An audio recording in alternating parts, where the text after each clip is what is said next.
Hi friends, welcome to Dharan Sundar kitchen. இன்றைக்கி வீடியோவில் நாம் பச்சரிசி மாவும் ராகி மாவும் சேர்த்து ஒரு சூப்பரான ஸ்வீட் ரெசிபி தாங்க பார்க்க போகிறோம். இதை நம்ம இட்லி தட்டிலேயே ரெடி பண்ணலாங்க.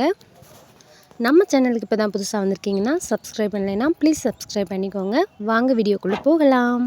ஈவினிங் டைமில் குழந்தைங்க ஸ்கூல் விட்டு வந்ததுமே இந்த மாதிரி ஆரோக்கியமான வீட்டில் உள்ள ராகி மாவு பச்சரிசி மாவு வச்சுமே நம்ம சூப்பரான ஒரு ஸ்வீட் ரெசிபி செய்யலாங்க. அதுக்கு நம்ம கடாயில் 1 கப் அளவு நாட்டு சர்க்கரை சேர்த்துக்கலாங்க. இதில் நம்ம 1.5 கப் அளவு தண்ணி ஊற்றிக்கலாங்க. எந்த கப்பில் சர்க்கரை எடுத்தோமோ அதே கப்பாலேயே 1.5 கப் அளவுக்கு தண்ணி சேர்த்துக்கலாங்க. இதை நம்ம கொதிக்க விடணும்லாம் அவசியம் இல்லை.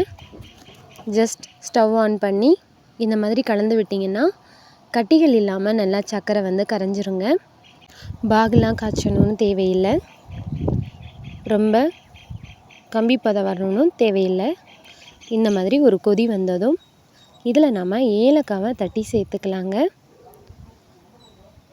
ஏலக்காய் தட்டி சேர்த்துக்கோங்க, வடிகட்டி கூட சேர்த்துக்கோங்க. இது நாட்டு சர்க்கரைங்கிறதுனால உங்களுக்கு தூசி மண் கல்லெல்லாம் இருக்காது. சந்தேகமாக இருந்தால் நீங்கள் ஒரு வாட்டி வடிகட்டிட்டு இன்னொரு வாட்டி சேர்த்துக்கோங்க. நம்ம சர்க்கரை எடுத்தால் அதே கப்பில் 1 கப் அளவு ராகி மாவு சேர்த்துக்கிறேங்க. கொதி வராமல் அதே கப்பில் 1 கப் பச்சரிசி மாவு எடுத்துக்கலாங்க. இந்த மாதிரி தண்ணி கொதிக்க ஆரம்பிச்சது நம்ம ஸ்டவ் ஆஃப் பண்ணிடலாம். ஸ்டவ் ஆஃப் பண்ணிக்கோங்க. இல்லைன்னா உங்களுக்கு இன்னும் கொஞ்சமே கெட்டியாக வரணும்னு நினச்சிங்கன்னா லோ ஃப்ளேமில் வச்சுக்கோங்க. லோ ஃப்ளேமில் வச்சுட்டு மாவு நல்லா கெட்டியாகிற வரைக்கும் கலந்து விட்டுக்கோங்க. நான் கையில் கேமரா இருக்கிறதால உங்களுக்கு மாவு நல்லா கலந்து விட்டதுக்கப்புறமா காட்டுறேன். பாருங்கள், இதே மாதிரி நல்லா மாவை கலந்து விட்டுக்கோங்க. இன்னும் அந்த ஒயிட்டாக இருக்கிறது எல்லாமே நல்லா உங்களுக்கு நான் பிசைஞ்சிட்டு காட்டுறேன். பாருங்கள், இந்த மாதிரி கட்டிகள் இல்லாமல் நல்லா கரைச்சி விட்டுக்கோங்க. மாவு நம்ம கொழுக்கட்டை பிடிக்கிற அளவுக்கு கெட்டியாக வரணுங்க.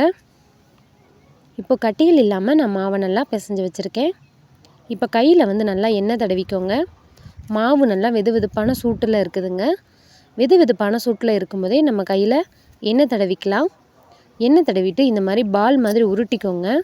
உருட்டிட்டு உள்ளங்கையில் வச்சு 2 கையாலும் ப்ரெஸ் பண்ணிங்கன்னா நல்லா ஒரு ரவுண்ட் ஷேப்பில் கிடைக்கும். நான் உங்களுக்கு ரவுண்ட் ஷேப் பண்ணிவிட்டு காட்டுறேன். நம்ம கையில் எண்ணெய் இருக்கிறதால நல்லாவே ஒரு ஷேப் கிடைக்குங்க. நம்ம பூரி மாவுக்கு எப்படி உருண்டை தட்டுவோமோ அதே மாதிரி உருண்டை பிடிச்சிக்கோங்க. உள்ளங்கையில் வச்சு நம்ம ப்ரெஸ் பண்ணும்போது ஒரு சூப்பரான ரவுண்ட் ஷேப் வந்துடுங்க. பாருங்கள், சூப்பரான ரவுண்ட் ஷேப் கிடச்சிருச்சு. இப்போ இதே மாதிரி மற்ற மாவுகளையும் செஞ்சுக்கலாம். நம்ம கையில் எண்ணெய் தடவினதுனால நம்ம என்ன ஷேப்பில் கொண்டு வரணும்னு நினைக்கிறோமோ அந்த ஷேப்லேயே வந்துடுங்க. நீங்கள் ரவுண்ட் ஷேப் வேணாம்னு நினச்சிங்கன்னா கொழுக்கட்டை மாதிரி கூட நீங்கள் பிடிச்சிக்கலாம். ஃப்ரெண்ட்ஸ், இதில் ஒரு முக்கியமான டிப்ஸ் இருக்குது. நீங்கள் தேங்காய் சேர்த்துக்கிட்டிங்கன்னா ரொம்பவே டேஸ்ட்டாக இருக்கும். நான் தேங்காய் இன்றைக்கி ஆட் பண்ணலை. நீங்கள் கண்டிப்பாக தேங்காய் இருந்தால் ஆட் பண்ணிக்கோங்க. பாருங்கள், சூப்பரான கொழுக்கட்டையும் ஒரு ரவுண்ட் ஷேப்லையும் நமக்கு கிடச்சிருச்சுங்க. இந்த மாதிரி இட்லி தட்டில் அடுக்கிக்கோங்க. பாருங்கள், ஒரு பிளேட்டில் ரவுண்ட் ஷேப்லேயும் இன்னொன்று கொழுக்கட்டையும் பிடிச்சி வச்சுருக்கேன். இது நம்ம இப்போ அப்படியே இட்லி பானைக்கு மாற்றிடலாம்.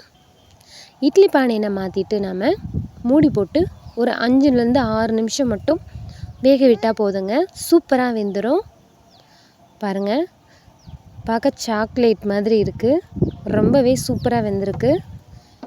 இதே மாதிரி 6 நிமிஷம் கழித்து வேக வச்சு எடுத்திங்கன்னா ஒரு சூப்பரான ஸ்நாக்ஸ் ரெசிபி ரெடி ஆயிருங்க. நாம் கடைகளில் கூட இந்த மாதிரி வாங்க முடியாது. ஆரோக்கியமான ஸ்வீட் ரெசிபி நம்ம வீட்டிலையே ரெடி பண்ணிக்கலாம்.